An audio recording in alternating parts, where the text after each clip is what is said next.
Vendredi 14 septembre 2018, vous êtes sur MCTV. À présent, le sommaire de cette édition. Dans ce journal, nous reviendrons sur la passation du service ce vendredi 14 septembre 2018 au ministère de l'Emploi et de la Formation professionnelle entre le ministre sortant et le nouveau ministre. Et puis, nous parlerons également du ministre de l'Administration territoriale et de la décentralisation qui a rencontré les partis politiques, bien sûr, pour les préparatifs des élections législatives. Merci de nous rejoindre dans cette nouvelle édition sur MCTV. Comme annoncé dans les titres, passation du service ce vendredi 14 septembre 2018 au ministère de l'Emploi et de la Formation professionnelle entre le ministre sortant Maouloud Ben Katra et le ministre Amadou Koïta. Une cérémonie riche en symboles. On fait le point avec Bibata Koulibaly, Amadou Ashdiara.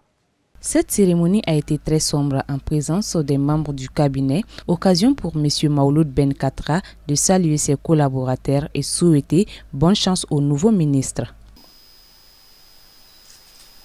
Et lui dire que la mission qui lui a été confiée, elle est certes exaltante, mais elle n'est pas au-dessus de ses moyens. Connaissant mon jeune frère Amadou Koïta, il peut l'exercer dans la dignité et la sincérité, le connaissant. Et lui dire également que ma mission qui vient d'être terminée ici doit continuer au service de mon pays, le Mali, au service de la nation malienne. Dire aux ministres entrants de transmettre nos salutations aux plus hautes autorités pour leur dire que le ministre sortant est constant dans son engagement pour le Mali. Il ne changera pas d'un iota.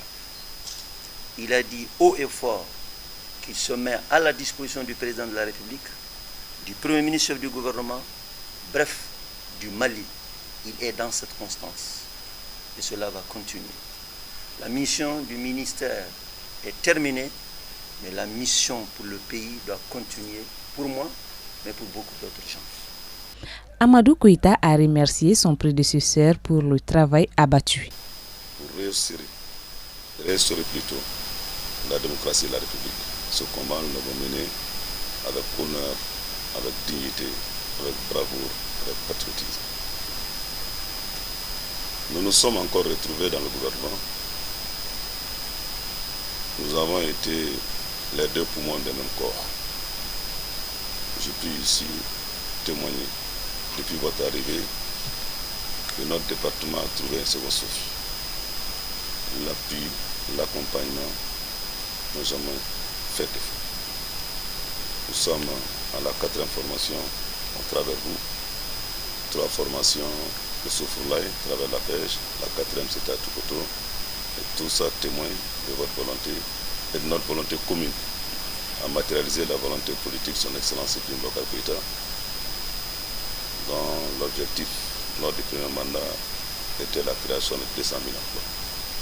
Je crois que chacun ici a travaillé pour que cet objectif soit atteint. Et votre arrivée a permis encore d'impulser encore mieux. Cette cérémonie a pris fin par une photo des familles. Nous restons toujours dans le volet politique. Le ministre de l'Administration territoriale et de la décentralisation a rencontré les partis politiques dans l'optique de changer sur les préparatifs des élections législatives pour assurer la tenue de ces élections. C'était ce jeudi 13 septembre 2018 au ministère de l'Administration territoriale. Reportage Soumaïla Berté, Oumoukoné. Cette rencontre avec le ministre et les partis politiques avait pour but d'échanger sur la tenue des élections législatives et la présentation des chronogrammes électoraux. Durant les échanges, certains partis politiques ont fait savoir leur inquiétude concernant la délimitation du territoire avec la création de nouvelles circonscriptions qui semblent être résolues selon le ministre. Au cours de cette cérémonie, nous avons interrogé 2 partis politiques. Le débat a eu lieu. Plusieurs avis ont été émis, peut-être aussi des inquiétudes. Mais au finish, le ministre a donné rendez-vous à la classe politique aujourd'hui à 16 h pour finaliser les éléments du processus. Au total, étant donné que le mandat des députés à l'Assemblée nationale élu en 2014 prend fin au 31 décembre 2018, impérativement, constitutionnellement, il faut faire les élections au plus tard à cette date, c'est-à-dire au 31 décembre 2018. Conséquemment, il s'agissait aujourd'hui de changer autour des chronogrammes. Et pour l'essentiel, il est arrêté que le premier tour devra se tenir au 25 novembre 2018 et le second tour au 16 décembre 2018. Je crois que c'est ça les éléments essentiels. Mes impressions avec le ministre, je crois que c'est trop clair. Dès qu'on nous parle de loi, c'est terminé, il n'y a rien d'autre à dire que de s'apprêter. S'apprêter dans quel sens?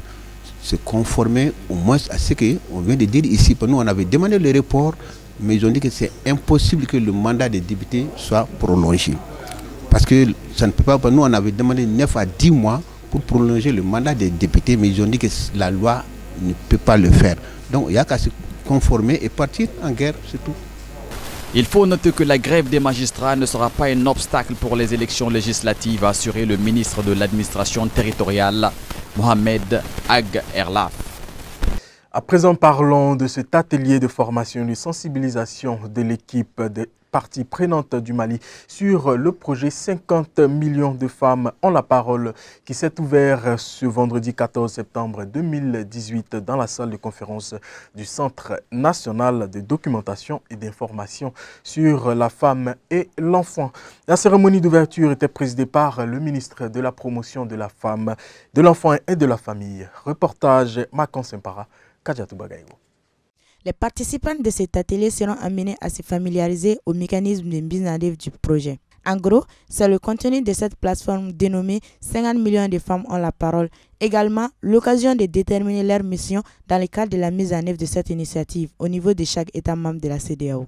Précisons que ce projet est une initiative de la Banque africaine de développement BAD en partenariat avec la communauté économique des États de l'Afrique de l'Ouest CEDEAO, du marché commun de l'Afrique orientale et australe COMESA et de la communauté d'Afrique de l'Est EAC. Le représentant spécial du président de la CEDEAO, Abdou Touré, a tenu à féliciter Madame la ministre pour sa nomination avant de rappeler que les technologies de l'information et de la communication ont un rôle prépondérant visant à atténuer certaines difficultés liées à l'entrepreneuriat des femmes.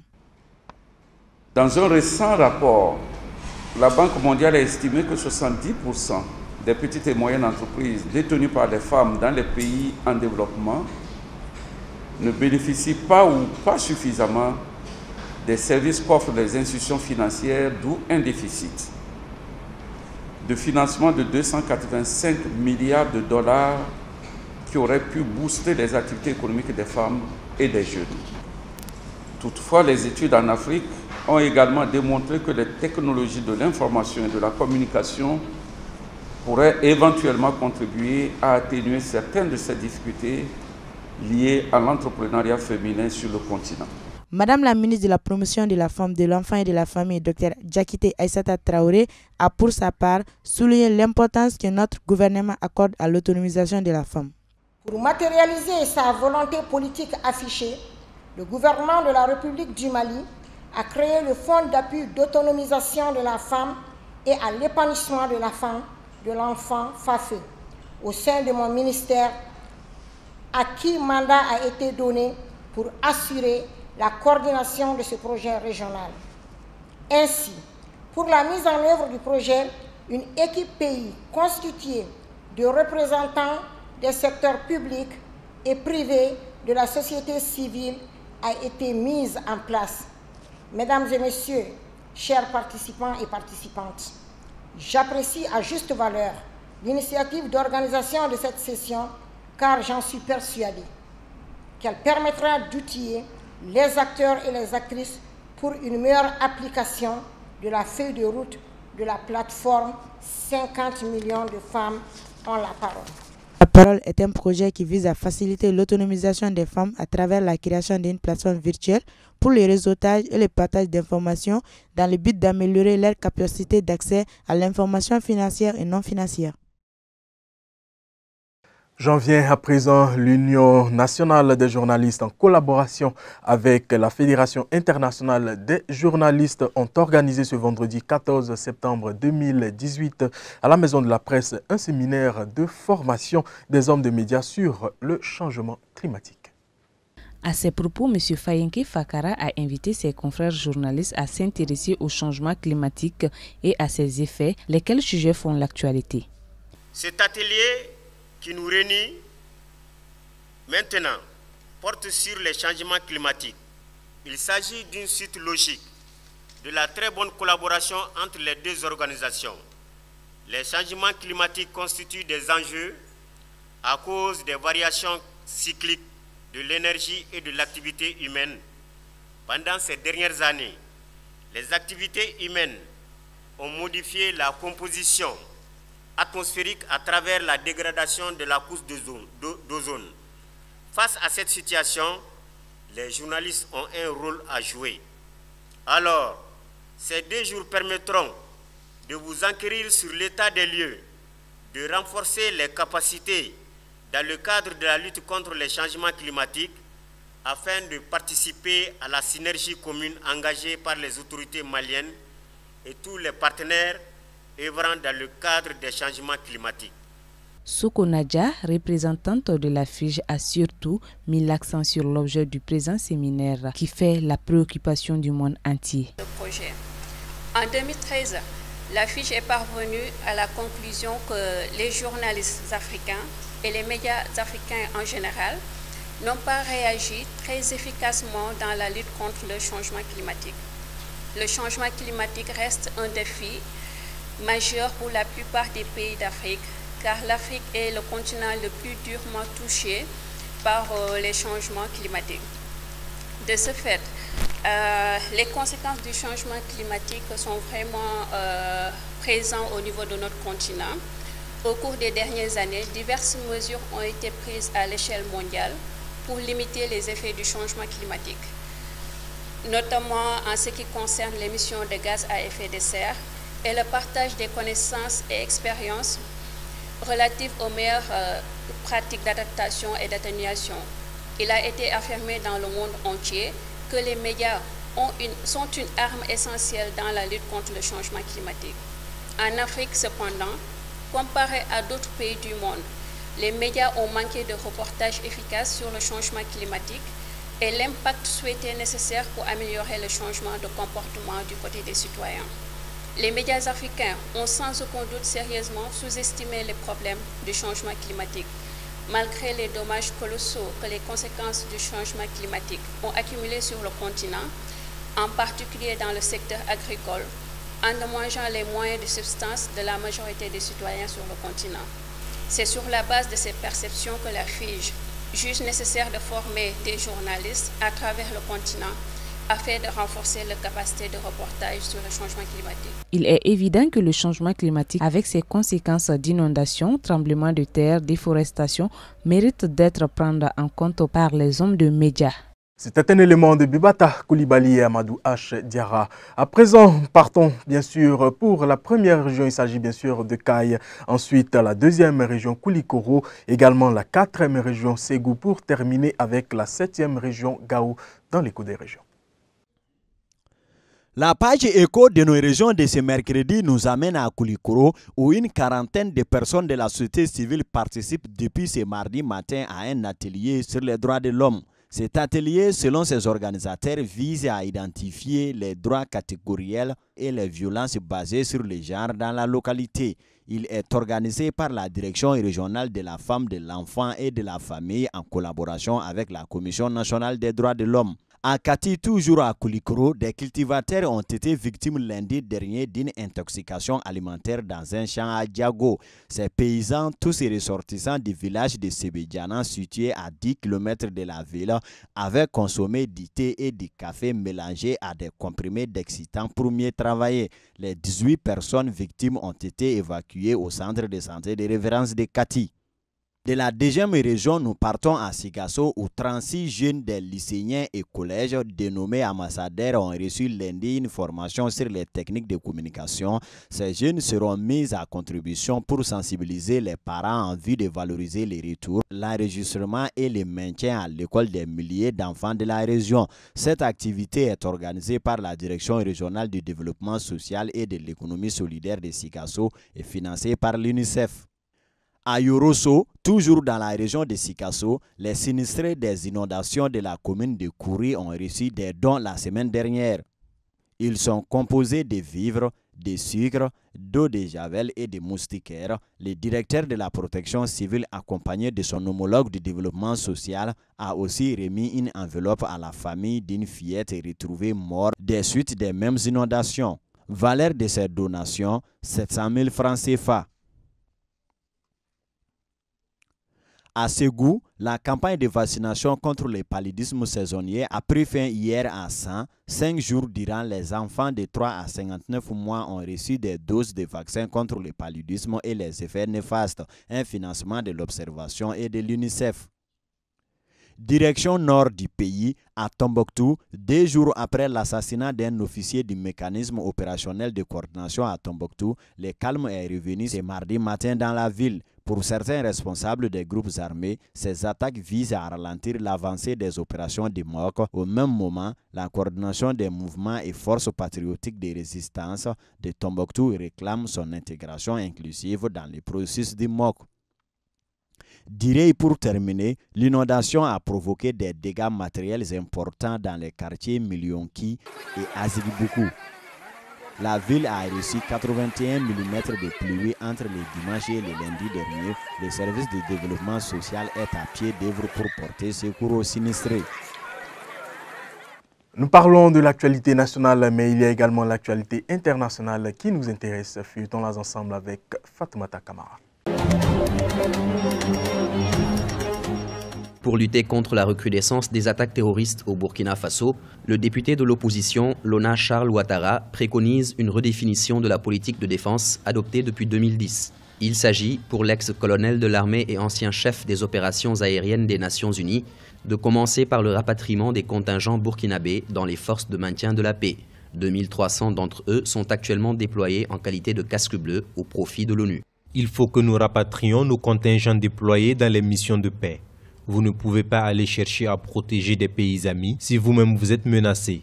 Le Burkina Faso opère dans plusieurs missions de paix actuellement. Un avis que ne partagent pas certains analystes qui rappellent que l'effectif n'est pas ce qui manque au sein de l'armée burkinabé. Pour sa part, le président du Faso, Roch Marc Christian Kaboré, a récemment annoncé une aide de la Chine dans la lutte contre le terrorisme. C'est une frustration socio-économique et aussi une frustration d'injustice de ces populations-là à l'égard de l'État. Parce que l'Est est une région qui contribue au PIB national. Parmi les 11 régions que comporte le Burkina, l'Est est la 4e région qui contribue le plus au PIB national. Par ailleurs, l'Est est la deuxième région la plus pauvre des 11 régions du pays. Depuis le premier trimestre de l'année 2015, le Burkina Faso fait face à des attaques terroristes dans la région du Sahel qui s'étendent désormais dans d'autres localités, notamment à l'Est. Des assauts aux engins explosifs improvisés visant généralement des convois militaires et qui ont fait plus d'une quinzaine de morts au cours du mois d'août 2018.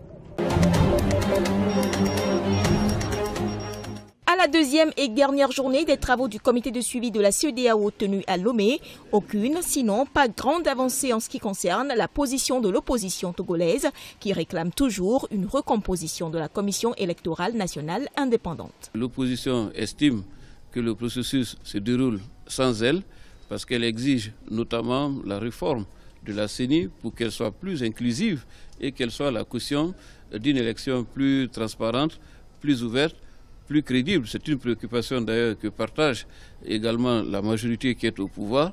Il est de notre devoir de contribuer à ce que la CENI connaissent la recomposition souhaitée par toutes les parties. Du côté du pouvoir, la machine électorale est lancée. On estime qu'il revient désormais à l'opposition de la prendre en marche pour la législative fixée au 20 décembre 2018. Le train est parti.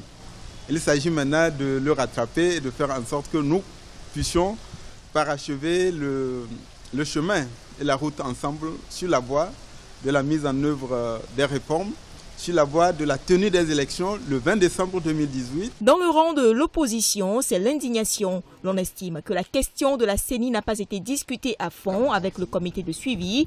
Un comité qui, lui, rassure. Le point de discorde entre pouvoir et opposition au sujet de la CENI trouvera réponse auprès des facilitateurs guinéens et ghanéens attendus à Lomé le 17 octobre 2018.